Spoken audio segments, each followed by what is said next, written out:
স্বাগতম আজকের ভিডিওতে। আজ আমরা এই ভিডিওতে আপনাদের দেখাবো ডিফেন্ডার এবং কেনেডি স্ট্যান্ড ফ্যান 18 ইঞ্চি, যার মডেল নাম্বার KTH 2938 HRS। ফ্যানটির ফিটিংস প্রক্রিয়া, ফিচার রিভিউ এবং বর্তমান বাজার মূল্য জানাবো, তাই ভিডিওটি না টেনে পুরো ভিডিওটি দেখার জন্য অনুরোধ রইল। দেখেন, এখানে দেখতে পাচ্ছেন defender model KTH 2938 HRS। KTH original logo, rechargeable for fan, DC 12 volt input, battery capacity ইনটিউডোর আছে, USB mobile charger, 2.5 45 hours duration, 1 থেকে 9 পর্যন্ত স্পিড, 4টি LED লাইট, 18 ইঞ্চি পাখা। ফ্যানটি দেখতে এরকম, আর নিচে টেকনিক্যাল ডাটা মানে প্রযুক্তিগত তথ্য দেওয়া আছে। আর এই পাশে MSKL ইন্ডাস্ট্রিজ লেখা আছে, তারা ফ্যানটি চায়না থেকে ইনপুট করে। আর বক্সের এই পাশে একই লেখা আছে। আর বক্সটি খুললে এরকম দেখতে পাবেন। আমি এক এক করে সব বোঝানোর চেষ্টা করব আপনাদের। এটা হচ্ছে ফ্যানের বেস, ফ্যানের স্ট্যান্ড, ফ্যানের বডি এবং মোটর একসাথে, সামনের নেট এবং পিছনের নেট, ব্লেড, চার্জার কেবল, সামনের লোগো, বেচের নিচে সাপোর্ট এবং পাখার নিচের সাপোর্ট, সাথে রিমোট পাবেন এবং পিছনের স্ট্যান্ড এর সাথে লাগানোর জন্য একটি নাট পাবেন। চলেন ফ্যানটি সেটআপ করি। প্রথমে বেস এর সাথে স্ট্যান্ড সংযোগ করবেন, তারপর বেসের নিচের সাপোর্ট ভালোভাবে টাইট করে লাগাবেন। এখন ফ্যানের বডির সাথে প্রথমে পিছনের নেটের সাপোর্ট ভালোভাবে টাইট দিয়ে লাগাবেন।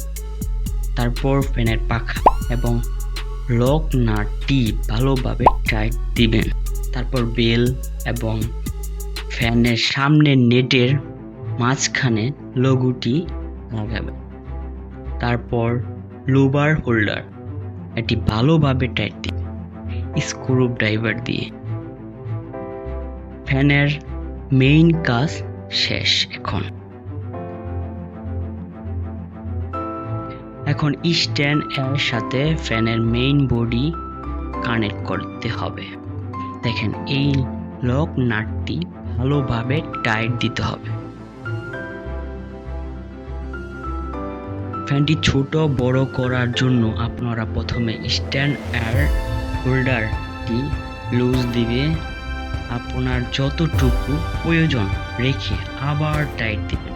ফ্যানটি রানিং করার জন্য প্রথমে পাওয়ার বাটনে চাপ দিতে হবে। দেখবেন পাওয়ারের সবুজ লাইট জ্বলবে।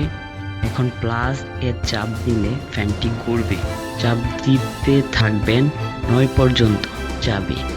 আবার যদি মাইনাস এ দেন তাহলে কমতে থাকবে, একেবারে 0-তে যাবে, পরে বন্ধ হবে। দেখেন, এখানে লেখা আছে 0.5H এর মানে উনি টাইমিং এ রাখতে পারবেন। এখানে চাপ দিলে দেখবেন লেখাটি লাফাচ্ছে, তখন বুঝবেন ফ্যানটি টাইমিং এ আছে। আবার চাপ দিলে আগের অবস্থায় চলে যাবে। তারপর লাইট আছে, আপনারা চাইলে 5 ভোল্ট আউট করতে পারবেন, আবার 12 ভোল্ট কিছু ইনও করতে পারবেন। এখানে চার্জ দিলে লাল বাতি জ্বলবে, আর উপরে কত পার্সেন্ট চার্জ লেখা আছে। ফ্যানের মধ্যে যে 5টি বাটন আছে তা রিমোটের মধ্যে আছে, আপনারা চাইলে সেম ভাবে ইউজ করতে পারবেন। কালার ফিচার, এই ফ্যানের 2টি কালার অ্যাভেলেবল পাবেন, অরেঞ্জ কালার, গ্রিন কালার। ব্যবহারের সঠিক নিয়ম, ফ্যানটি সেট করার পর প্রথম দিন না ব্যবহার করে 9 থেকে 10 ঘন্টা চার্জ দিবেন। পরে ফ্যানটি যদি 1 ঘন্টা ইউজ করেন তাহলে 2 ঘন্টা চার্জ দেবেন।